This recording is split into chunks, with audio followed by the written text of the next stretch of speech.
नमस्कार। आकाशवाणी देहरादून से प्रस्तुत है प्रादेशिक समाचार।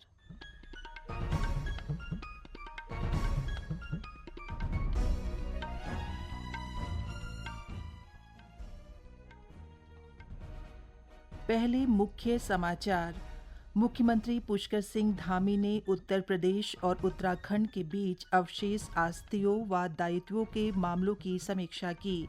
केंद्रीय विद्युत प्राधिकरण और भारतीय प्रौद्योगिकी संस्थान रुड़की के बीच विद्युत क्षेत्र में अनुसंधान और नवाचार को बढ़ावा देने के उद्देश्य से समझौता ज्ञापन पर हस्ताक्षर। मुख्य सचिव आनंद बर्धन ने सभी विभागों में 100% बायोमेट्रिक उपस्थिति लागू करने के निर्देश दिए। और टिहरी जिले के ताचिला में ट्रक दुर्घटनाग्रस्त 3 कांवड़ियों की मृत्यु।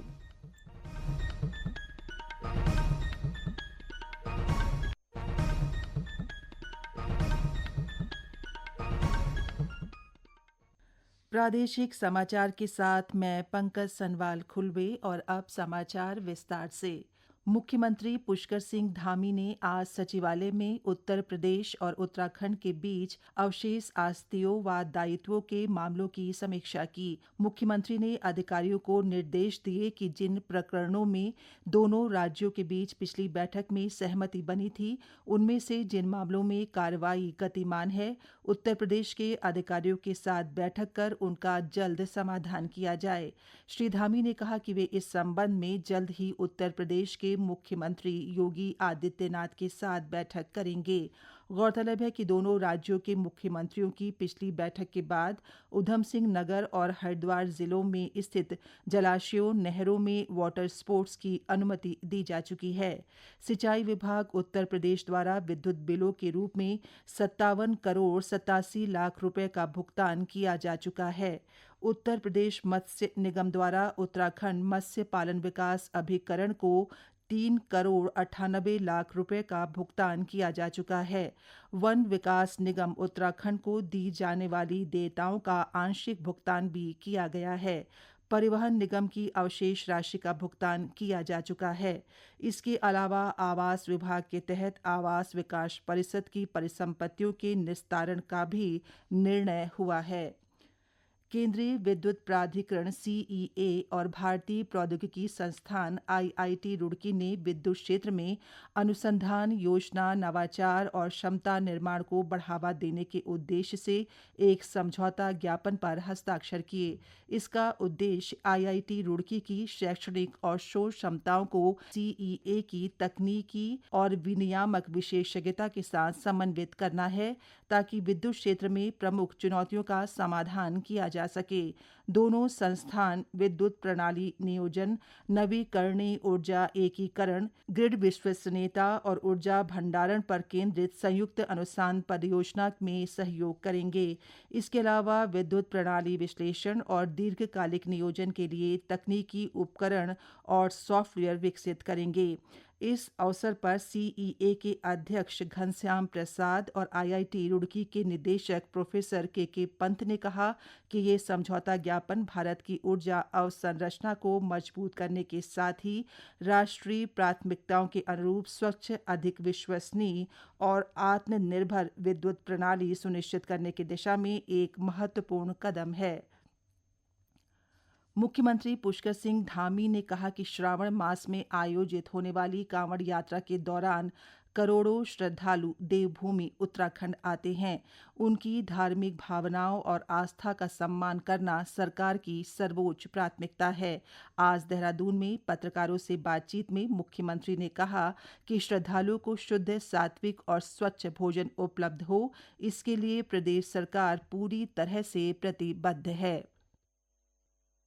यात्रा है जिसमें प्रत्येक वर्ष 4 करोड़ से भी अधिक श्रद्धालु हरिद्वार आते हैं, ऋषिकेश आते हैं, आसपास के क्षेत्रों से मां गंगा का जल लेकर अपने अपने स्थानों को प्रस्थान करते हैं। ऐसे में उनका आना जाना होता है। इसमें जो रास्ते भर में जो दुकानदार होते हैं, खाद्य सामग्री जहाँ खाना मिलता है वो सब शुद्ध होना चाहिए और कहीं किसी प्रकार की मिलावट न हो, कोई असंदिग्ध न हो, उनकी सुरक्षा भी हमारे लिए प्राथमिकता है। ये हमने किया है और कल मैं इसकी व्यापक रूप से समीक्षा भी करने वाला हूँ और जो हमारे जनप्रतिनिधियों के, स्टेक होल्डर्स के, जो व्यापार मंडल के लोग हैं, धार्मिक सभा के लोग हैं, गंगा सभा के हमारे प्रतिनिधि हैं, उनके जो सुझाव आएंगे उसके आधार पर हम और आगे भी निर्णय करेंगे।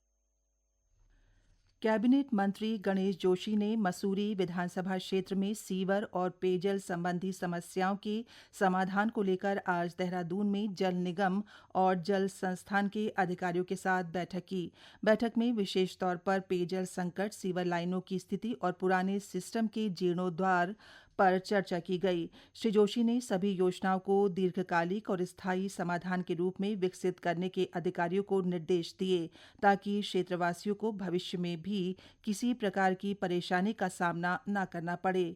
उन्होंने प्रस्तावित सीवर योजना को गुणवत्ता के साथ समय से पूरा करने के निर्देश भी दिए। ये समाचार आकाशवाणी के देहरादून केंद्र से प्रसारित किए जा रहे हैं। ताज़ा समाचार के लिए आप हमारे सोशल मीडिया एक्स व Facebook page Akashvani news Uttarakhand को फॉलो कर सकते हैं। साथ ही ये समाचार हमारे YouTube channel Akashvani news Uttarakhand पर भी उपलब्ध हैं। मुख्य सचिव आनंद बर्धन ने सभी विभागों में 100% बायोमेट्रिक उपस्थिति लागू किए जाने के निर्देश दिए हैं। उन्होंने सभी सचिवों को अपने अपने विभागों के अंतर्गत 100% ई ऑफिस शीघ्र लागू किए जाने के निर्देश दोहराए। साथ ही जिला स्तरीय कार्यालयों को भी शीघ्र ई ऑफिस पर शिफ्ट किए जाने के निर्देश दिए हैं। मुख्य सचिव की अध्यक्षता में आज सचिवालय में सचिव समिति की बैठक हुई। मुख्य सचिव ने राज्य व जनहित से जुड़ी योजनाओं सहित राज्य सरकार के कर्मियों की समस्याओं और मुद्दों पर चर्चा करते हुए विभिन्न दिशा निर्देश दिए। श्री वर्धन ने सभी सचिवों को विभागों के अंतर्गत किए जाने वाले कार्यों के लिए ईडीपीआर मॉड्यूल को लागू किए जाने के निर्देश दिए। उन्होंने ईडीपीआर का क्रियान्वयन और निगरानी को 100% रूप से ऑनलाइन करने को कहा। मुख्य सचिव ने सभी अधिकारियों को अपने विभागों के तहत केंद्र और राज्य सरकार की फ्लैगशिप योजनाओं की लगातार समीक्षा किए जाने के भी निर्देश दिए। टिहरी जिले में ऋषिकेश गंगोत्री राष्ट्रीय राजमार्ग पर फकोट के पास ताछिला में कांवड़ यात्रियों को ले जा रहे एक ट्रक के दुर्घटनाग्रस्त होने से 3 कांवड़ियों की मृत्यु हो गई, जबकि 18 अन्य घायल हो गए। घटना की सूचना मिलते ही पुलिस और एसडीआरएफ की टीमें मौके पर पहुंची और घायलों को ट्रक से निकालकर नरेंद्र नगर अस्पताल में भर्ती कराया। गंभीर रूप से घायल 3 लोगों को एम्स ऋषिकेश रेफर किया गया। सभी कांवड़िए उत्तर प्रदेश के बुलंदशहर निवासी हैं। मुख्यमंत्री पुष्कर सिंह धामी ने हादसे पर गहरा दुख व्यक्त करते हुए घायलों को हर संभव उपचार देने के निर्देश दिए हैं। उधर चमोली जिले में पुरसाड़ी के निकट आज एक कार के दुर्घटनाग्रस्त होने से उसमें सवार 3 लोग घायल हो गए। सभी घायलों को 108 सेवा की मदद से अस्पताल भेजा गया, जहां एक की स्थिति गंभीर बनी हुई है। इस बीच रुद्रप्रयाग जिले के घौलतीर में गत 26 जून को हुई बस दुर्घटना में लापता चल रहे यात्रियों में से एक का शव आज कीर्तिनगर स्थित श्रीनगर डैम से बरामद हुआ। इस दुर्घटना में मृतकों की संख्या बढ़कर 7 हो गई है, जबकि 5 लोग अब भी लापता हैं। पुलिस और आपदा प्रबंधन की टीमें अन्य लापता लोगों की तलाश में जुटी हैं। प्रदेश में हरिद्वार को छोड़कर शेष जिलों में त्रिस्तरीय पंचायत चुनाव के लिए आज से नामांकन प्रक्रिया शुरू हो गई है। बागेश्वर जिले के ब्लॉक सभागार में नामांकन के पहले दिन ही कई प्रत्याशी अपने समर्थकों के साथ पहुंचे।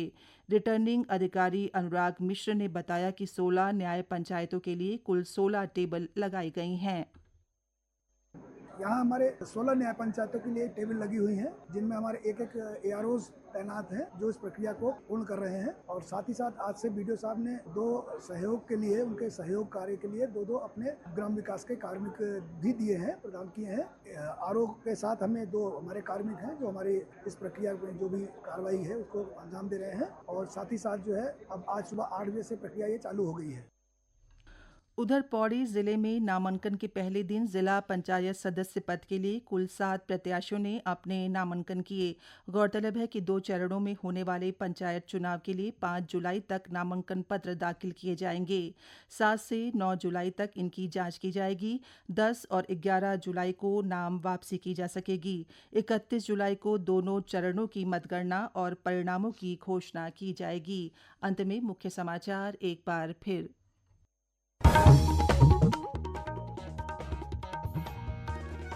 मुख्यमंत्री पुष्कर सिंह धामी ने उत्तर प्रदेश और उत्तराखंड के बीच अवशेष आस्तियों व दायित्वों के मामलों की समीक्षा की। केंद्रीय विद्युत प्राधिकरण और भारतीय प्रौद्योगिकी संस्थान रुड़की के बीच विद्युत क्षेत्र में अनुसंधान और नवाचार को बढ़ावा देने के उद्देश्य से समझौता ज्ञापन पर हस्ताक्षर। मुख्य सचिव आनंद बर्धन ने सभी विभागों में 100% बायोमेट्रिक उपस्थिति लागू करने के निर्देश दिए। और टिहरी जिले के ताचला में ट्रक दुर्घटनाग्रस्त 3 कांवड़ियों की मृत्यु। इसके साथ ही प्रादेशिक समाचार का ये अंक समाप्त हुआ। नमस्कार।